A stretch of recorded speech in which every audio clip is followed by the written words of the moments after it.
imagine doing the same thing every day. Humans already kind of do this with like routines, but like usually things change from day to day, you know, like specifics. Now, when we think about cards, usually we want to draw a different card from the top each time if we like shuffled the cards in between. So right now I have this card, it's prior to see, but I know which card it is. And these are Magic the Gathering cards and they have sleeves. And so I'm going to be sharing how different ways of shuffling and how the randomness changes within each of these ways. So first card on top, you take half the deck like this, you go bottom, top, and then you just kind of repeat this movement until you end up with just the entire deck in one hand.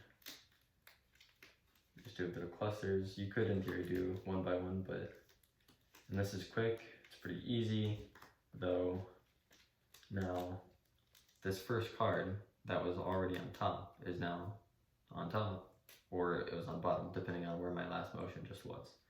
So, and if you only do that, you're gonna end up with that like one card either on top or bottom, pretty much each time. And so that one, the randomness isn't too great. You'd have to do it several times, and you still have that big chunk in the middle from the original half that you split up. So that's not the best way of doing it. Second, we have this one, which feels more like just organizing the cards, but like without actually focusing on which cards you're organizing. You just take clusters. Right here we have, I'm gonna make 8 piles. You can do more, you can do less.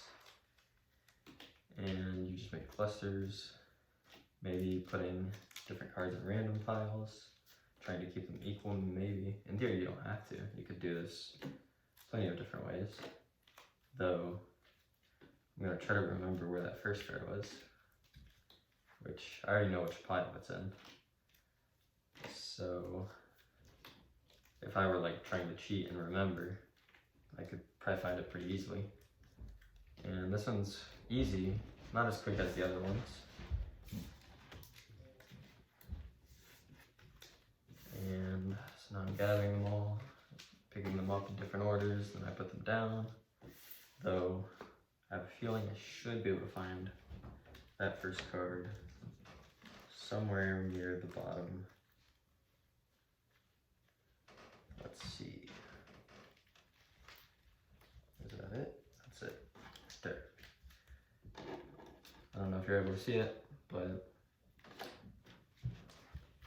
right, so like in theory, if I really wanted, I could like count the cards if I had them organized a certain way from the beginning. Put this one back on top. Now, another one is the riffle shuffle. I have my own way of doing it because these are sleeved cards, but it's one where you like get the decks and you put it on a table and you like go through and like overlap them pretty much one for one.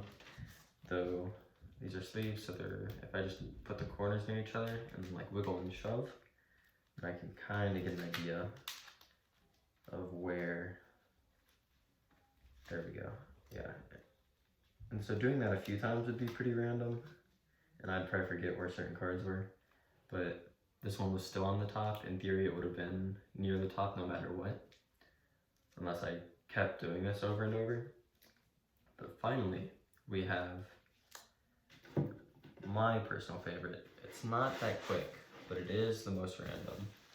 So I am trying to keep an idea of where the card is, but if I'm doing two hands and making this like circular, like whirlpool kind of motion, then I will admit that I lost where that card I tried to keep in mind was. I can have an idea, but okay, so that wasn't even that long. In theory, you want to do it for like a minute. I'm just trying to pick up a few cards where it might be, based on my eyes trying to follow it. And this might seem biased, but I actually don't know where it was. Oh, I ended up finding it. But still, in theory, it'd be much harder to track exactly where the cards were if you're doing this kind of thing. So this is my favorite. though it is pretty messy and it can take up a lot of time. But if you happen to like trip or something and spill your cards everywhere, this can come in handy, right? You can just shuffle right then and there, and it works out that way. And it's nice to know how randomness works and different ways to shuffle, just in case, you know, just like real life, we don't want things to always be the same. Same thing with card games. Don't want everything to be the same. We like change. And that's why I wanted to show you that. Thank you.